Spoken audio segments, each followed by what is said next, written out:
Welcome, deep divers, to another exploration into the ideas that shape our world and our work. Today, we're plunging into a question that honestly feels more critical every single day in our hyper-connected age.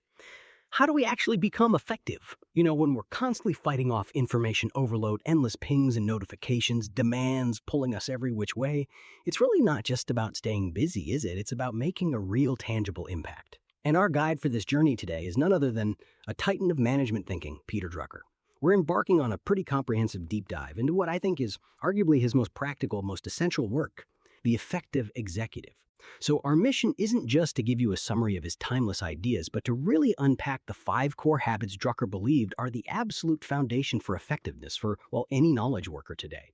And this isn't just theory, folks. Think of it as a really actionable blueprint for managing yourself and turning your efforts into, significant results. Yeah, and this deep dive, it really couldn't be more timely. It's fascinating, actually. Drucker wrote this stuff decades ago, right? The world of work looked completely different then. But his insights, they're not just relevant today. I'd argue they're probably more relevant now than ever before. So think of this session as like a powerful shortcut, not just to get Drucker's genius, but to really develop a kind of personal operating system. One that lets you cut through all that noise, focus on what genuinely matters, and ultimately, amplify your impact in a way that feels purposeful. It's really about distilling wisdom that turns potential into actual performance. Okay, let's unpack this first one then. Drucker famously said that time is an executive's scarcest and most precious resource. Now, look, on the surface that sounds like, duh, right? Common sense. We all nod along, yeah, time is valuable.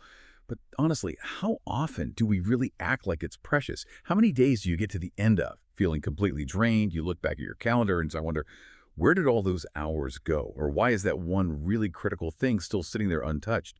Drucker totally got that just knowing time is valuable is one thing. Rigorously managing it, that's a whole different ballgame. It really is. And in today's world, it's not just that time is scarce. We're facing, as Seth Godin put it so well, a vast shortage of attention. Our focus is just shattered constantly, isn't it? Notifications, emails, the endless scroll. It's why people are, increasingly willing to pay handsomely to save time, whether that's through an app, a service, or just getting some blessed, uninterrupted focus time. This really acute scarcity of both time and attention, it just powerfully underlines Drucker's insistence on diligent, almost you could say ruthless time management. It's not about packing your calendar full. It's about intentionally pointing your most limited resources at the things that actually move the needle. If you don't manage your time, you're not just losing hours, you're basically flushing your potential for impact down the drain. Okay, so if time is that scarce, how do we actually manage it effectively? Drucker doesn't just leave us hanging with a philosophical point. He mandates, quite strongly actually, that an action plan must be the basis for the executive's time management. And this is way more than just a simple to-do list, right? Which, let's be honest, often turns into this endless, overwhelming scroll of stuff we never get to. Exactly. Drucker's action plan is more fundamental. It's an allocation, a deliberate map for your attention and your effort. It's about being profoundly intentional, almost minute by minute. Absolutely. And the structure he suggests for these plans is key for making them work long term. He talks about building in 2 critical checks.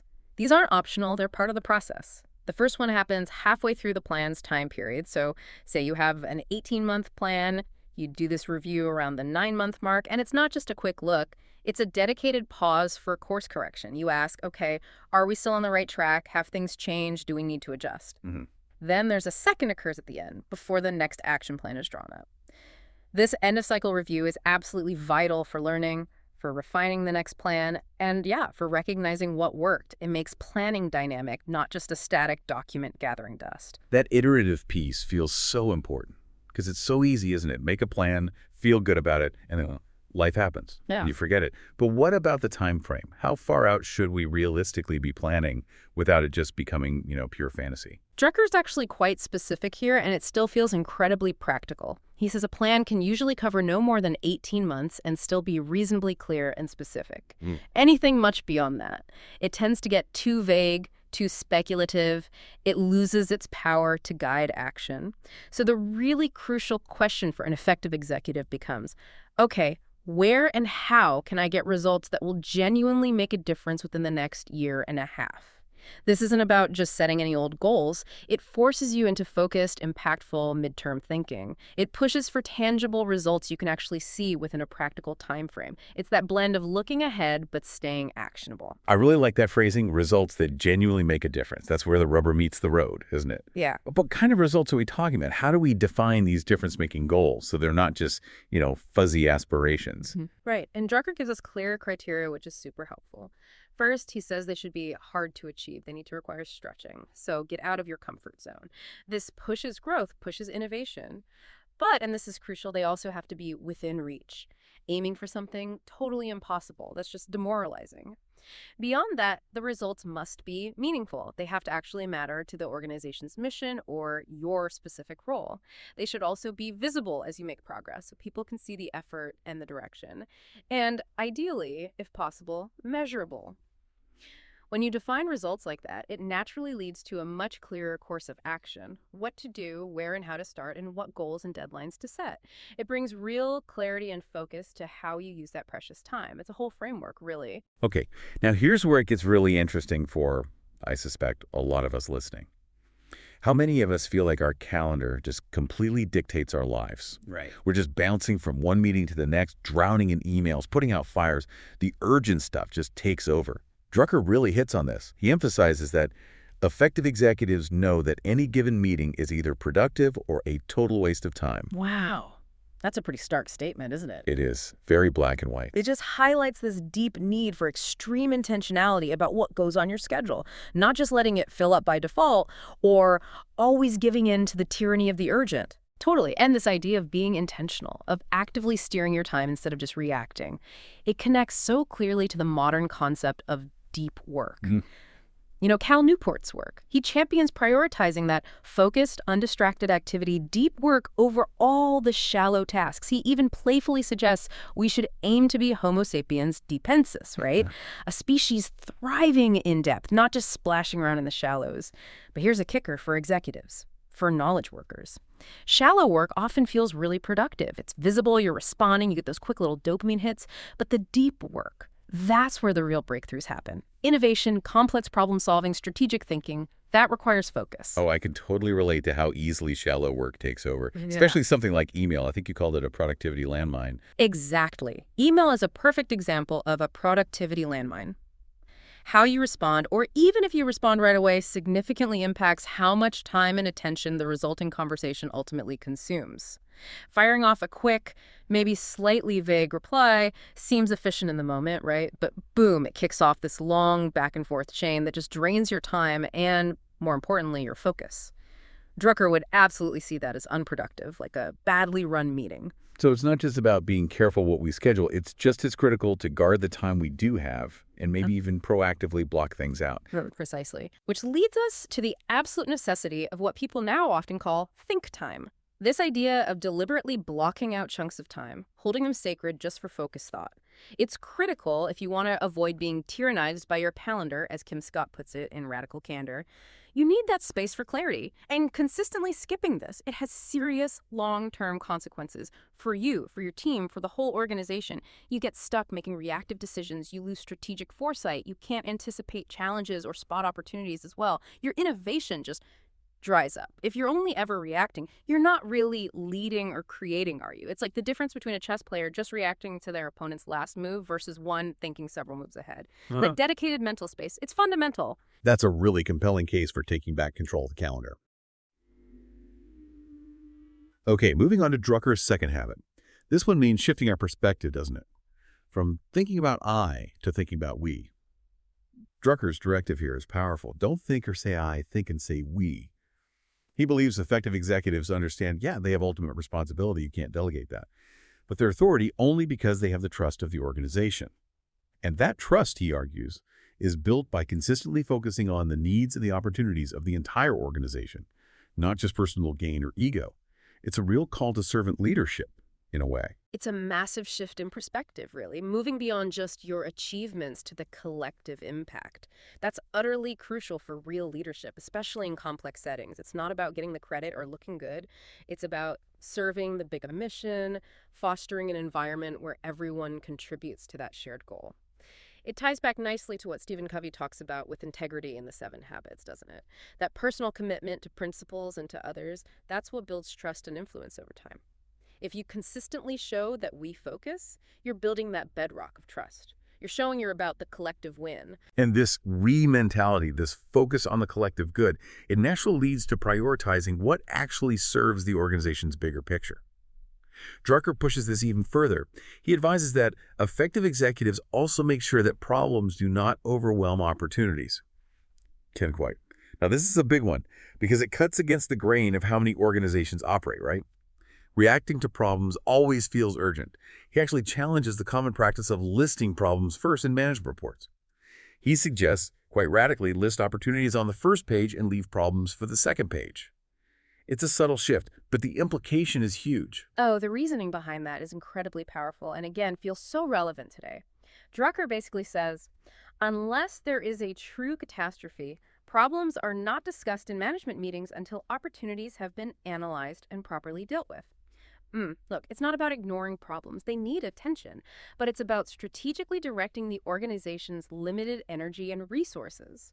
This forces the focus onto growth, onto innovation, onto moving forward, instead of getting stuck in a culture of constant reactive firefighting that just eats up all the oxygen and paralyzes real progress.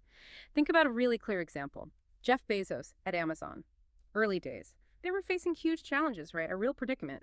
But instead of just focusing on the problems of being a retailer, Bezos famously redefined them. He said, we're a technology company, and declared, there's only one way out of this. Invent our way out. That is a perfect illustration of focusing on opportunities, on innovation, rather than just getting stuck fixing the current mess. They chose to build a different future. That's a fantastic example of how this plays out strategically and the kind of advantage it can create. So it's not just about which list comes first on a piece of paper. It's a fundamental mindset shift, isn't it? From reactive problem solver to proactive opportunity seeker. Precisely. And this lines up perfectly with the core ideas in strategic thinking frameworks like playing to win.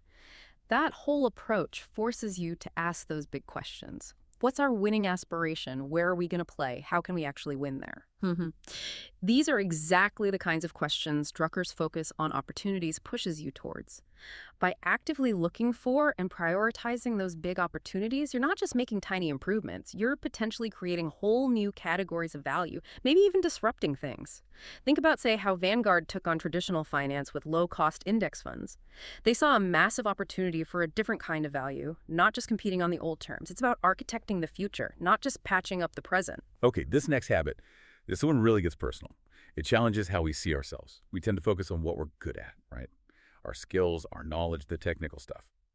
But Drucker asks a much deeper, maybe more fundamental question.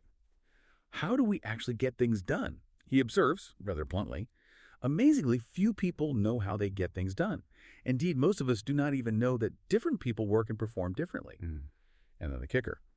Too many people work in ways that are not their ways, and that almost guarantees non-performance. Wow. That's a pretty stark warning and kind of suggests a lot of us might be swimming upstream, fighting our own nature without even realizing it. It is stark, and it's incredibly insightful. It really gets to the core of personal effectiveness.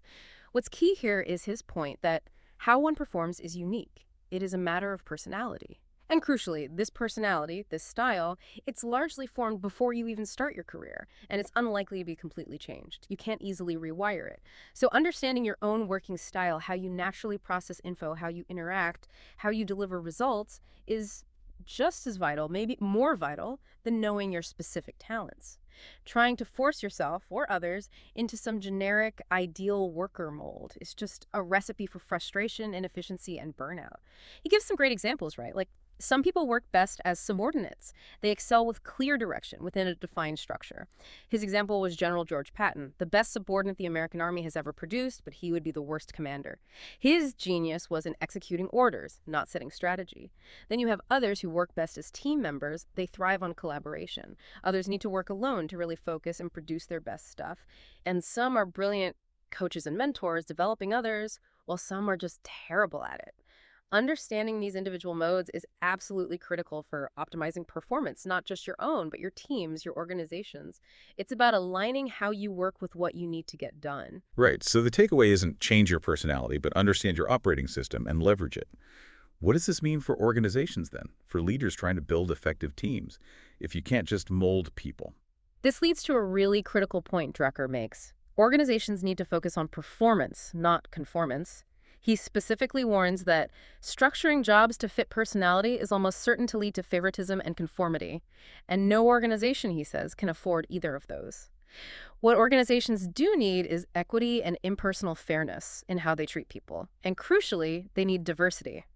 Not just diversity in demographics, but diversity in thought and approach. Because an organization needs the ability to change and the ability for dissent, which the right decision demands. Homogeneity. It breeds blind spots and stifles innovation. That makes total sense. Conformance might feel easier, tidier in the short run, but it kills the very things you need to adapt and thrive. Critical thinking, new ideas, challenging the status quo. Exactly. So if you want to build first-class executive teams, Drucker says leaders have to be picking people for what they can do rather than on personal likes or dislikes. They need to seek performance, not conformance. And this often means leaders have to consciously keep a distance between themselves and their close colleagues. Why? To fight unconscious bias, to stay objective in evaluations, and also to avoid becoming inbred and eventually sterile. Organizations need that infusion of fresh perspectives. They need to bring in fresh people with fresh points of view fairly often. But, and this is an important caveat, he advises bringing them in just below the top and into an activity that is already defined and reasonably well understood. Not straight into the highest risk, top jobs where a mismatch could be catastrophic. It's a strategic way to get new blood without destabilizing everything. Now, if understanding how people perform and valuing diversity is so vital, this really raises the stakes for those tough decisions, doesn't it? The decisions about who to hire, who to promote. Because, let's face it, these are often the hardest calls we make and where we often get it wrong. And like you said, the track record isn't great, which can be incredibly frustrating when you put so much effort into it. Drucker pulls no punches here. He cites studies showing that only 1/3 of such choices turn out to be truly successful, 1/3 are likely to be draws, and 1/3 are failures. Just think about that, a 2/3 chance of not getting a truly successful outcome. But here's the really profound part, the accountability piece. When a people decision doesn't work out, effective executives don't conclude that the person has not performed. Instead, they conclude that they themselves made a mistake. Wow, that is a massive shift in mindset. It moves away from blaming the individual and puts the onus back on the decision maker. It forces you to look hard at the job requirements, the selection process, how the person was integrated. That's incredibly powerful. It reminds me so much of Stephen Covey again from The 7 Habits. When you make a mistake, admit it, correct it, and learn from it immediately. Don't get into a blaming, accusing mode. So too. It really sounds like Drucker and Covey are hitting the same fundamental principle of personal and organizational responsibility, just maybe from different angles. Absolutely aligned. And this focus on self-correction in people decisions, it's paramount. It pushes leaders to be way more rigorous up front, to really understand the demands of a role, and to constantly learn about what actually leads to success in their specific context. But it also leads to another, sometimes difficult, reality. Executives also owe it to the organization and to their fellow workers not to tolerate non-performing individuals in important jobs. So while the initial mistake might be yours as the decision maker, letting poor performance continue indefinitely, that harms everyone, the person who isn't succeeding, their colleagues, the whole organization's mission. It's this really tricky balance, isn't it? Humility in owning your mistakes, but also firm leadership in ensuring the organization is effective. And it all stems from understanding that your organization's results are a direct reflection of your people decisions. Okay, let's unpack this. Drucker's fourth habit. This one feels like it requires real discipline. It's about ruthless prioritization, maybe even strategic quitting, having the guts to let go so you can actually move forward. His principle is crystal clear, almost harsh. Systematic sloughing off of the old is the one and only way to force the new. He argues, quite provocatively, that creativity is not our problem. No, he says, the issue is that few organizations ever get going on their own good ideas because everybody is much too busy on the tasks of yesterday. Ouch. It's a pretty stinging indictment, but it probably rings true for a lot of us feeling constantly buried under legacy stuff, old routines, things we've always done. Oh, it rings true because it is true. It's a fundamental trap for almost every established organization, and for individuals too. We naturally cling to what's familiar, right? What worked before, even if its relevance is fading fast. Organizations get completely bogged down by legacy projects, outdated processes, activities that maybe were useful once but now just drain resources without adding real value. And the solution Drucker proposes, it's pretty radical, especially for when he wrote it, putting all programs and activities regularly on trial for their lives and getting rid of those that cannot prove their productivity work wonders and stimulating creativity, even in the most hidebound bureaucracy. This isn't just about saving money or being efficient. It's about actively carving out the mental space, the resource space for genuine innovation. Think about industries that famously failed to do this sloughing off, like traditional media companies struggling with the shift to digital because they couldn't let go of their print-first or broadcast-first identity quickly enough. Or the classic example, Blockbuster. They just couldn't bring themselves to abandon their store-based model, their late fees, even as Netflix was showing them the future with streaming. Their inability to put their existing model on trial for its life, as Drucker would say, left them wide open to disruption. And we know how that ended. It shows the huge cost of not abandoning things. Okay, so for an individual, say a knowledge worker or an executive, how do you actually do this? Systematic sloughing off sounds, well, kind of terrifying, like you're dismantling parts of your job. It absolutely can feel that way. It's uncomfortable. But it doesn't have to be a sudden, massive purge. It can be systematic, incremental. Start by regularly auditing your recurring tasks, your projects, even the meetings you attend or run. Ask yourself or ask your team that tough question. If we weren't already doing this, would we start it today, knowing what we know now? If the honest answer is no, or if you can't clearly articulate how that activity contributes to a key result anymore, well, then it's a prime candidate. Maybe you radically rethink it, maybe you scale it way back, maybe you just stop doing it altogether. It takes courage, for sure, because often these are comfortable habits. But pushing through that discomfort, that's what frees up your energy for work that's genuinely new and impactful. It's about constantly challenging the status quo, even in your own daily grind. That makes sense. Yeah. It's not enough to have good ideas. You have to make space to actually act on them. And that means clearing out the old stuff. Precisely. And the systematic abandonment, it directly fuels strategic focus and prioritizing opportunities. It loops right back to Drucker's second habit, remember? List opportunities on the first page and leave problems for the second page. By actively getting rid of the unproductive stuff, you create the capacity to chase those high-leverage opportunities. And when you set goals, you keep the focus on those results we talked about earlier, the ones that are hard to achieve but within reach, meaningful, visible, and measurable. Those become the few major areas where you concentrate your newly freed up energy. And how does this concentration on the few major areas help us find those really big game-changing opportunities, not just small improvements? Well, it connects really well to the ideas in Blue Ocean strategy. Instead of just fighting harder in the bloody red ocean's existing markets where everyone's competing for the same customers, Blue Ocean thinking pushes you to gain insights by exploring non-customers, looking for ways to create new demand entirely. This fits perfectly with Drucker's idea of finding those few major areas for outstanding results. It's not just about being better at the current game. It's about finding or creating a whole new game where your performance isn't just incrementally better, it's fundamentally different and uniquely valuable. You're looking for uncontested space. A great example of this kind of relentless focus comes from Sam Walton at Walmart.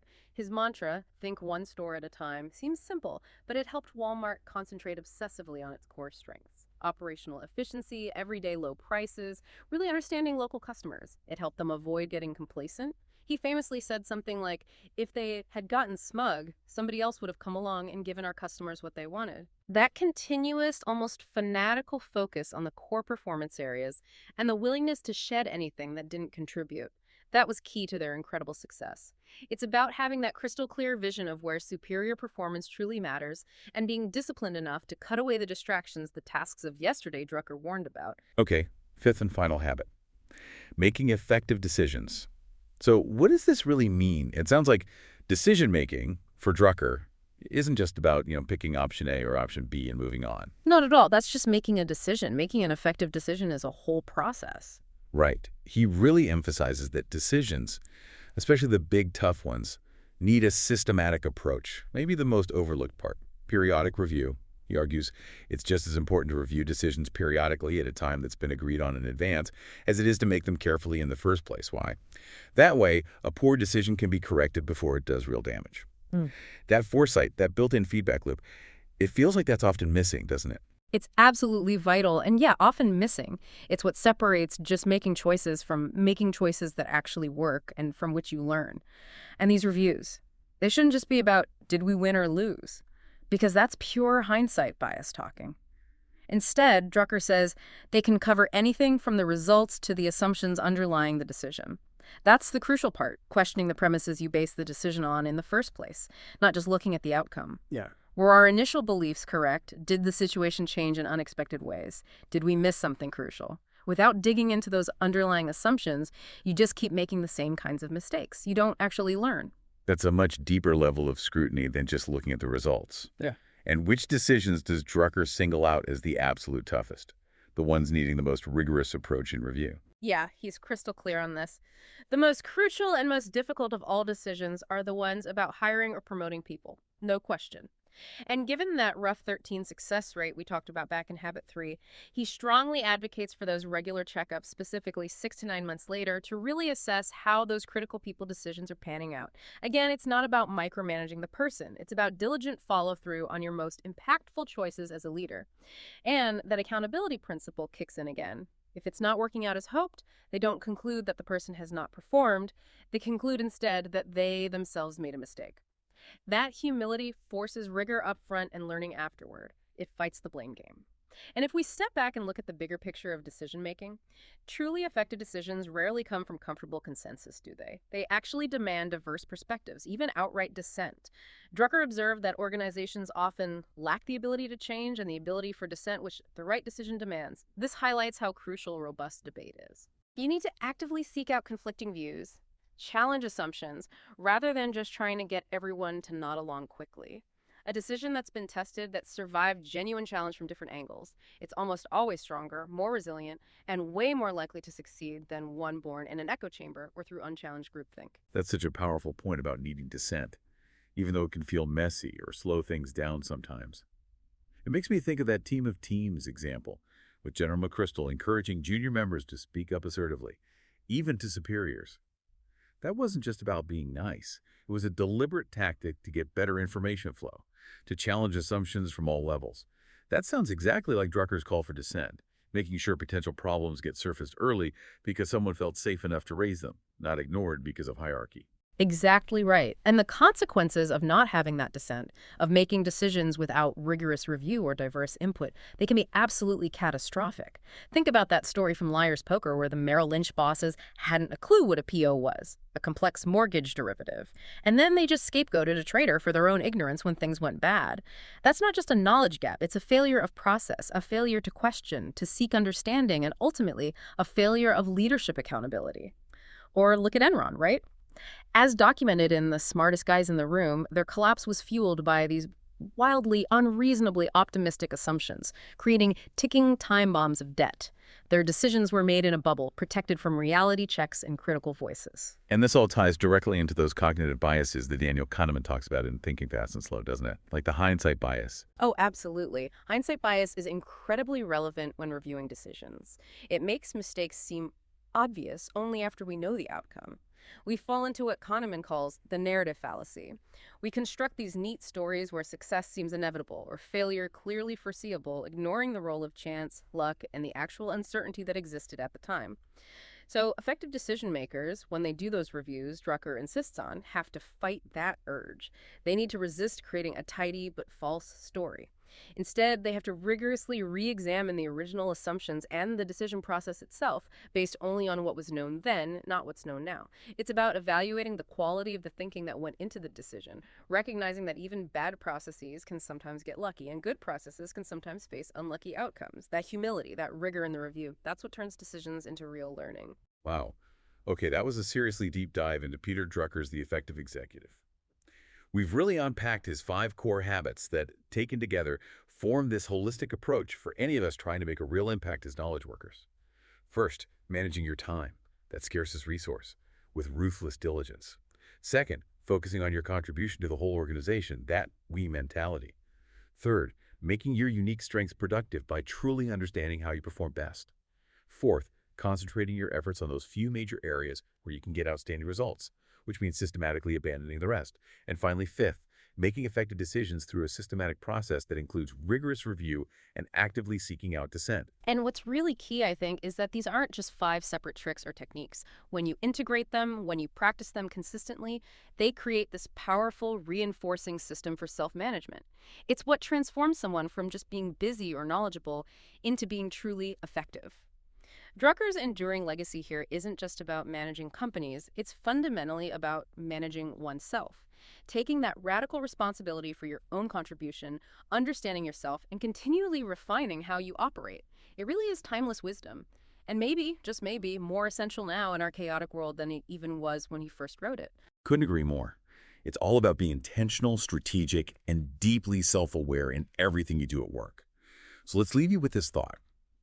If, as Drucker piously argues, real effectiveness stems from understanding how you uniquely perform and from taking full ownership of your actions and decisions, what is the one habit out of these 5 that you will consciously commit to cultivating, strengthening, or perhaps rigorously reviewing over the next, say, 18 months to truly amplify your own impact? Maybe chew on that question. Let it guide your own personal deep dive in the weeks ahead. We certainly hope you enjoyed this exploration with us today, and we look forward to our next deep dive.